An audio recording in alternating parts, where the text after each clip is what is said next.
How's it going, everyone? In this video, I want to give you guys a heads up on a brand new narrative adventure game coming to PlayStation 5, PlayStation 4, hopefully later this year. The game is already available on Apple Arcade, and it's making the transition to all of these other platforms. It's coming from development studio State of Play. Yes, I thought the exact same thing.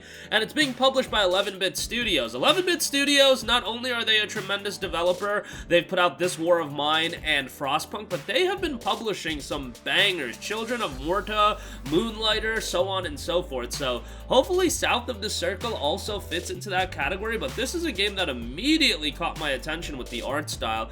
Incredibly colorful game. And it is a story-driven, emotional narrative adventure, and we'll talk a little bit about it. I'll also note that the iOS version on Metacritic does have an 84 based on 4 critic reviews. Not the biggest sample size, but this is a game that I imagine is going to go a little bit under the radar, especially with this release on all these other platforms, so I wanted to bring some attention to it. A lot of information is always available in the trusty Steam page, so let's go into it and let's talk a little bit about it. Okay, so South of the Circle is an emotional narrative experience exploring the relationship between Peter and Clara, Cambridge academics caught up in the political conflict of the Cold War. The story focuses on the weight of life choices between career, true love, and the desire to keep our promise. The game notes a deep, multi-layered cinematic story. The main plot asks questions about the consequences of life choices of pursuing either career or true love, maneuvering between now and the past. You play Peter, a Cambridge academic who crash lands in Cold War Antarctica. As he searches for help, his past unwinds before him, revealing how the pressure of power and his own aspirations have led him into the crisis he must now somehow escape. A love story between him and fellow academic Clara develops, and Peter learns the weight of all the things he has promised.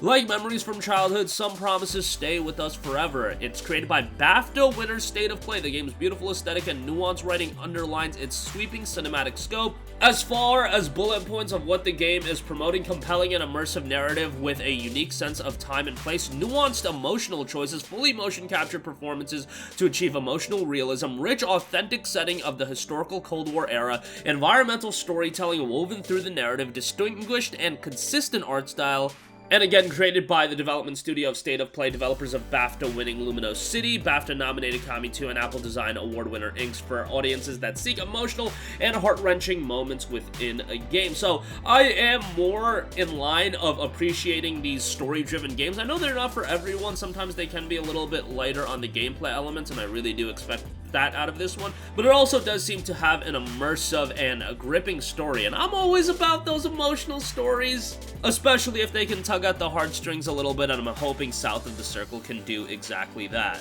Outside of that, if you watch the announcement trailer that's up on 11-Bit Studios' official channel, obviously you're seeing it right now. However, go look at it for yourself with the music in all of its glory, because I think from a soundtrack standpoint, this is a game that's going to deliver something special. Also, voice acting, based on what we hear out of the announcement trailer, that seems to be very well done as well. So I think from an emotional delivery standpoint, they're going to do a very good job with this game. So if you're remotely a fan of story-driven adventure titles, games that really hit home with a quality narrative, it's not going to be the lengthiest game in the world. Based on what I'm seeing with the Apple Arcade version, looks like a 3 to 4 hour experience, maybe a little bit longer than that, but I doubt that it's going to be priced extremely expensive. If they get the price point right from a art style standpoint, a narrative standpoint, soundtrack standpoint, they hit those elements, I think this could be one title to keep an eye out on for, and I imagine as we get closer to its release, it might be one of those titles that does go a little bit under the radar, especially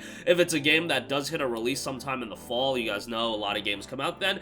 As we get closer, once we hear an official release date, I'll let you guys know, but one title definitely to keep on the wish list, and I wanted to bring it to your guys' attention. So that is going to be doing it for me. Let me know your guys' thoughts. What's your early impression of what you're seeing out of South of the Circle? I think it's a game that a lot of people will be captivated by, especially if you're a fan of story-driven titles. Leave your thoughts in the comments section down below. Sound off there with any of your other thoughts as well. Thank you for watching, and goodbye. Hey guys, we hope you enjoyed the video, and if you did, make sure to hit the subscribe button, and if you're already subscribed, do us a favor and hit the bell icon. This way you'll be notified whenever we post a new video. That's the best way to keep up with all of our uploads, and we usually try to upload 2 videos a day. And with the bell icon hit, you'll be notified whenever we do upload a video. As always, thanks for watching.